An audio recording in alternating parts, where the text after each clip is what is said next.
পদ্মেও প্রার্থী কাটা। আলিপুরদুয়ারে ফের বিক্ষোভ। এবার মন্দিরে পুজো দিতে গিয়ে বিক্ষোভের মুখে পড়লেন প্রার্থী।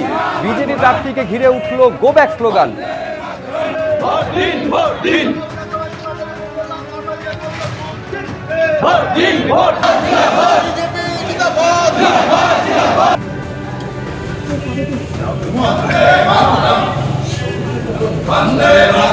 সোমবার যে ছবি দেখা গেছিল যে একেবারে প্রার্থী তালিকা প্রকাশ হওয়ার পর সেই প্রার্থীকে পছন্দ নয়, যার জন্য বিজেপি পার্টি অফিসে ভাঙচুর পর্যন্ত চলে।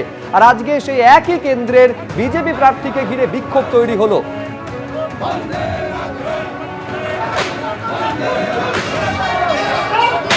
প্রার্থী আমাদের পছন্দ ছিল না, যেদিন ঘোষণা হয়েছে সেদিন থেকে আমাদের বিক্ষোভ চলছে। কিন্তু আমাদের প্রার্থী অবিলম্বে বদল করতে হবে এবং তৃণমূল ঘনিষ্ঠ লোককে প্রার্থী করেছে তা আমরা বিশ্বাস করতে পারছি না। এই 2021 সালে সুমন কাঞ্জিলালকে আমরা প্রার্থী করেছিলাম, তিনি গদ্দার বেরোয়েছে, তৃণমূলে চলে গেল 6 মাসের মধ্যে। কিন্তু পরিতোষ দাস যদি জিতে আমাদের ভারতীয় জনতা পার্টির সরকার না করে, তাহলে ও 3 দিনও মানুষের জন্য ওয়েট করবে না, সে তৃণমূলে ব্যবসা বাঁচানোর জন্য যুক্ত হয়ে যাবে। তার জন্যই আমরা বিশ্বাস পাচ্ছি না। উনি লিখিত দিতে পারবে যে উনি তৃণমূলে যাবে না সরকার না আসলে? যদি লিখিত দেয় তাহলে আমরা এই গো ব্যাক স্লোগান উঠায় নেব। কারা বিক্ষোভ করছে না করছে আমার দেখার সুযোগ হয়নি। এমনও হতে পারে যে বিরোধী পক্ষ কাউকে পাঠিয়ে একটা ভুল বার্তা দিতে চাচ্ছে, ঠিক আমি বুঝতে পারছি না। আমি প্রচারের দিকে নজরে আছি। হরিণঘাটাতে বিজেপির প্রার্থীকে নিয়ে ক্ষোভ। বিজেপি প্রার্থীকে পরিবর্তন করতে হবে এই দাবিতে বিক্ষোভ দেখালেন বিজেপি কর্মীদের একাংশ। অসীম সরকারের বিরোধিতায় বিক্ষোভ দেখিয়েছেন তারা। অবিলম্বে বিজেপি প্রার্থী পরিবর্তন করতে হবে বলে দাবি জানাচ্ছেন দলেরই একাংশ। একদিকে আলিপুরদুয়ার আর অন্যদিকে হরিণঘাটা, দুই জায়গাতেই প্রার্থীকে নিয়ে ক্ষোভের ছবি ধরা পড়ল। ওটা সাময়িক কিছু জায়গায় আসছে, আমরা আমাদের মতো মিটিয়ে নেব। আমাদের লোক, বিজেপির যারা কর্মী, যারা নেতা, তারা জানেন, যারা কাঁধে ঝান্ডা নিয়ে 365 দিন 1.5 দশক ধরে তৃণমূলী অত্যাচারের উল্টো দিকে দাঁড়িয়ে পার্টির পতাকাকে উড্ডীন রেখেছেন, তারা সাহসের সঙ্গে পার্টিটা করেন। তারা জানেন যে ঠিক কী করতে হবে এবং কিভাবে রাজনৈতিকভাবে তৃণমূলকে মোকাবেলা করতে হবে। পশ্চিমবঙ্গের বাঙালি বিজেপিকে যে গুরু দায়িত্ব দিয়েছেন, এই লড়াই তৃণমূল বনাম পশ্চিমবঙ্গের আপমর বাঙালির লড়াই। সুতরাং সেই দায়িত্বে আমরা ভারতীয় জনতা পার্টির যারা কর্মী আছি বিভিন্ন জায়গায়, তারা আপোষহীন সংগ্রামে। এই যে বিবেচনাধীন তালিকা, যেখানে 60 লক্ষের ওপর নাম ছিল, তার বেশ কয়েক লক্ষের নিষ্পত্তি হয়ে যাওয়ার পর শুক্রবার প্রকাশিত হতে চলেছে প্রথম সাপ্লিমেন্টারি লিস্ট। এই নিয়ে কি বলেছেন ইতিমধ্যে আপনাদের সামনে রাখবো মুখ্য নির্বাচনী আধিকারিক এবং বিশেষ নির্বাচনী পর্যবেক্ষক সুব্রত গুপ্ত। গতকাল বৈঠকের পর কি বললেন, কে কি বললেন দেখুন। সাপ্লিমেন্টারি লিস্ট পাবলিকেশন নিয়ে আলোচনা হয়েছে। আশা করা হচ্ছে যে এই সপ্তাহের মধ্যেই আমরা পাবলিশ করতে পারবো। শুক্রবার বা শনিবার। হ্যাঁ, চেষ্টা চলছে, সেটাই চেষ্টা করছি।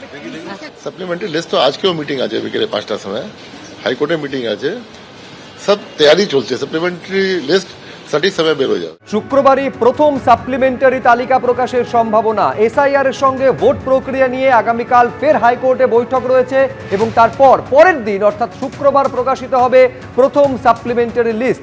28 তারিখ প্রকাশিত হয়েছিল চূড়ান্ত ভোটার তালিকা, আর প্রথম সাপ্লিমেন্টারি লিস্ট শুক্রবার প্রকাশিত হতে চলেছে। সৌভিক মজুমদার আমাদের প্রতিনিধি আরো বিস্তারিত তথ্য এই নিয়ে বলতে পারবেন।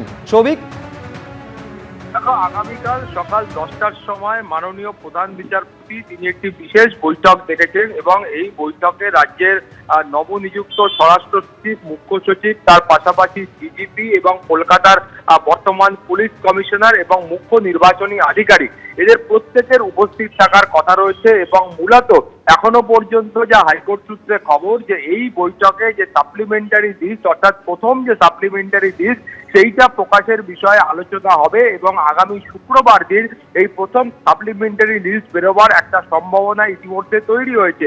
এখন তুমি জানো যে হাইকোর্ট সূত্রে খবর হলো যে আগামী শুক্রবার যে লিস্ট প্রকাশিত হতে পারে সেই লিস্টে 22 লক্ষেরও বেশি নাম থাকতে পারে। তার কারণ এখনো পর্যন্ত মাননীয় বিচারকরা যে আন্ডার অ্যাডজুডিকেশন ক্যাটাগরির যে ভোটারদের নাম ছিল সেই নিষ্পত্তির সংখ্যাটা 22 লক্ষের বেশ কিছুটা বেশি।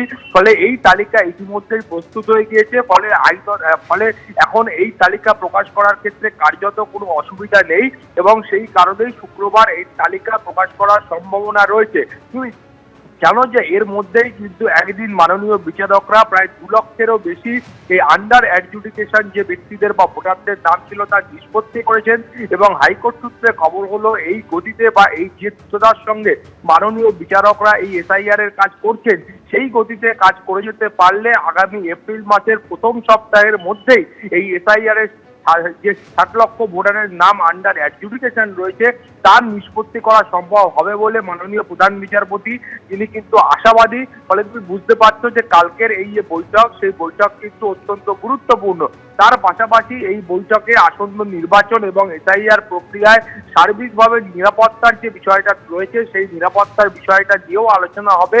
অর্থাৎ যে সংখ্যক বাহিনী আসছে সেই সংখ্যক বাহিনীদের ডিপ্লয় করা বা অন্যান্য ক্ষেত্রে যে নিরাপত্তার আঙ্গিকটা রয়েছে সেইটাও কিন্তু আগামীকাল খতিয়ে দেখা হবে বা সেটা নিয়েও আলোচনা করা হবে। কিন্তু মূল যে বিষয় রয়েছে সেটা হলো এই আন্ডার অ্যাডজুডিকেশন যাদের নাম ছিল যে ভোটারদের নাম ছিল সেইটার তালিকা প্রথম সাপ্লিমেন্টারি লিস্ট প্রকাশ করা সেটাই কিন্তু এখন সর্বাধিক গুরুত্ব পাচ্ছে।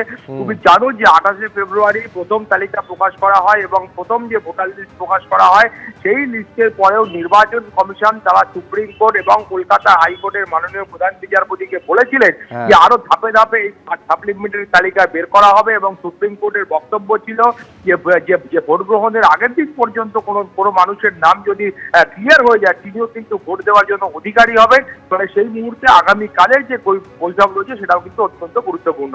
শুভ্রজিৎ। বেশ সৌভিক, তুমি আমাদের সঙ্গে থাকো। এবিপি আনন্দ এগিয়ে থাকে, এগিয়ে রাখে।